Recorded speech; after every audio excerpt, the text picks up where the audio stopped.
So next level up, got a bevel gauge. This would be part of, I'm pretty sure this would be part of a set normally. Can't tell if I'm just loosening the wrong thing or if this is just stuck from... It doesn't look really rusted, so... Oh, okay, I see, that's interesting.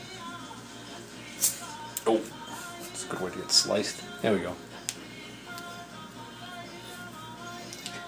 So, on this dial here, there are actually the graduations, and then up here there's a line.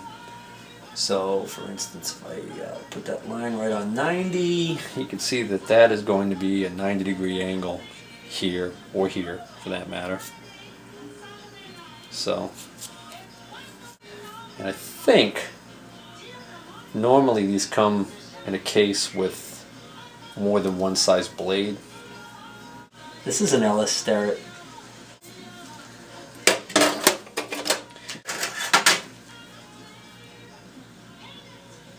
Alright, just a bent rod. It is not perfectly round, it is flat on one side and then bent 90 degrees at the end there. Alrighty. Not going to figure out what that is. Ah.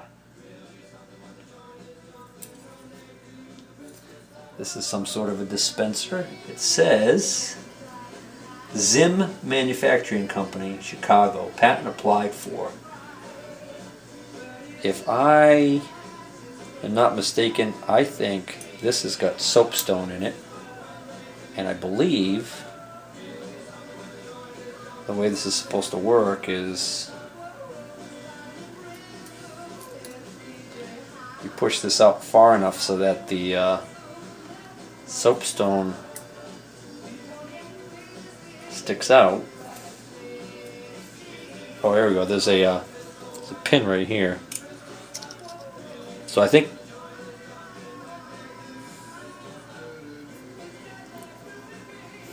this is now too short, maybe.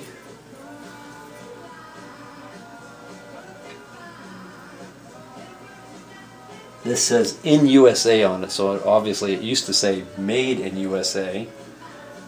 But again, I think it's push this out, and then I think we had a piece of metal. Let's see.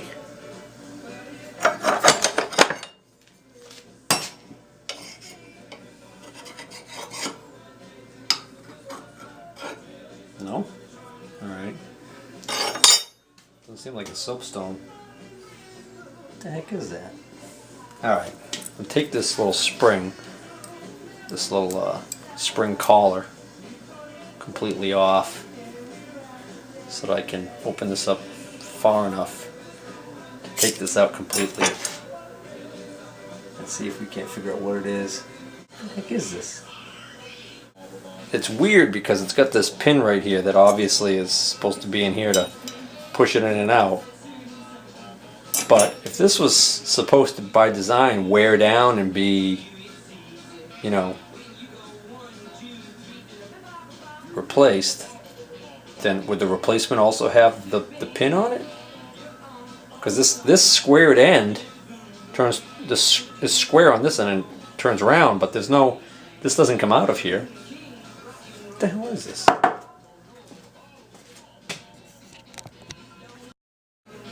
Alright, still don't know what this is.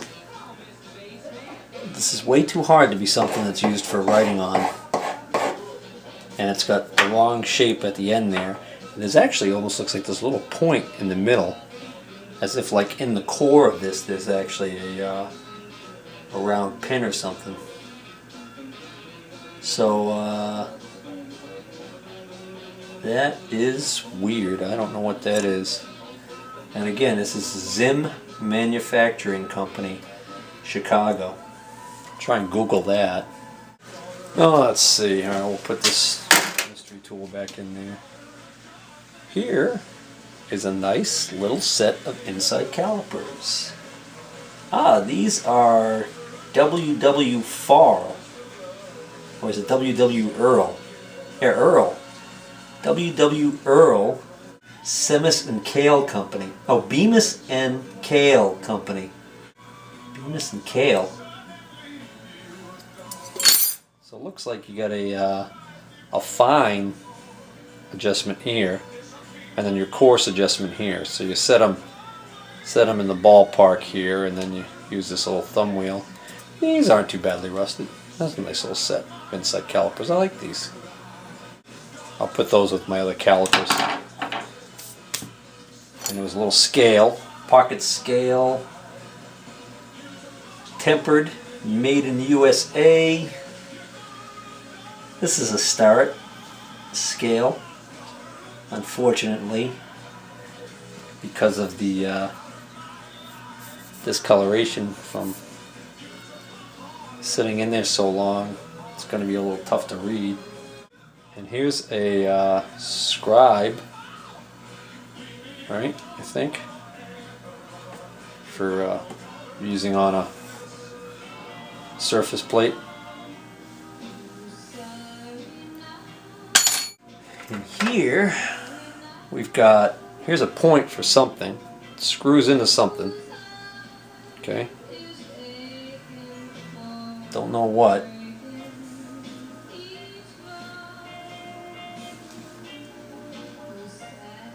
There's no markings on it. There's another point that looks like it's got the same size. Yeah. It screws into there like that, but I mean, you wouldn't. What would you use that for, screwed together like that?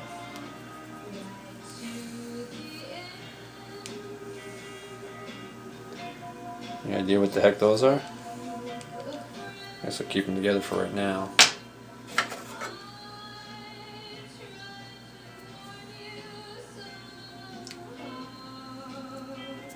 Alright. Is that a half center? Really small?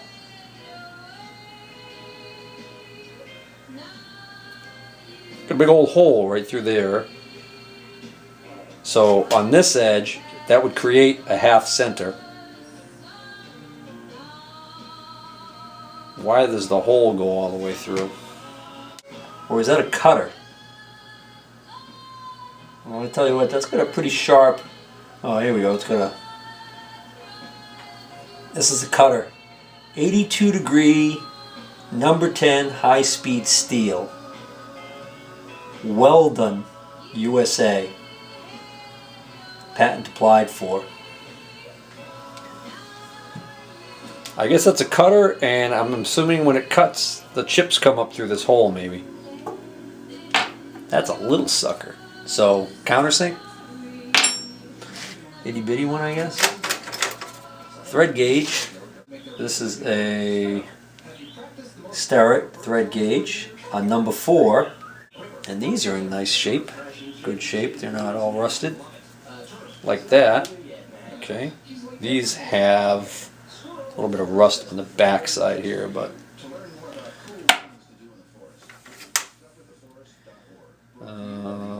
alright. A little collar for something.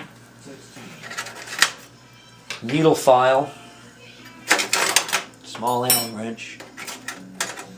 Ah. That's a rod for an indicator stand. Where's that other thing I had? Oh, battery died last night. Just going to wrap this up real quick today because I got to move this workbench out of the way, get ready to get the index mill moved into the basement here. So, and that means I got to get the Hendy headstock, which is sitting right to the right of me over here, off of the bench, clean off the bench top. But I've got this out here now, so I'll just wrap up going through this stuff real quick.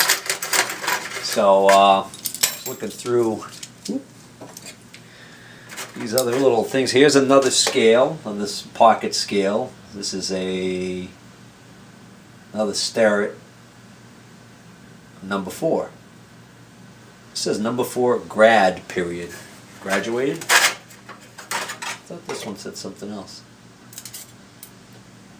This one, nope, they're both two identical number 4 scales.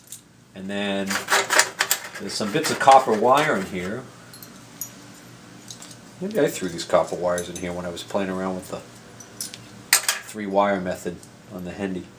Alright, here's another one of these points that threads into something. Here's a interesting. This is got a point on each end, and it's round, but it's got a flat right here, which looks like something like a set screw can grab onto it. This must all be parts for an indicator stand or something. This is well, it looks like a 2-flute drill bit. Another one of those rods with a point on each end and the flat. Another what looks to be part of a rod for indicator stand or something. Here's an interesting one. It's a rod with a flat hook-shaped piece on the end here. I think, well, actually I'm not sure. I think this is to be used in conjunction with an indicator somehow to maybe measure the inside of a bore. You reach in the bore with this hook here, this rides on here, and I guess if this was mounted in a swivel. I'm not positive on that. Here's another little scale. This is another little Starrett scale. This is a number C309R. That one's the satin chrome, and that one I think is going to clean up nicely, so a little better shape than the other two. Here's another one of these rods. Got the knurled area to grab onto it to aid in screwing it on, and then it's got a point on this end. Here is, I don't know what that is, just a piece of wire. Here is like a scribe. It's got a really sharp tip on it. Scriber maybe, I don't know. That's pretty much all that was in this section.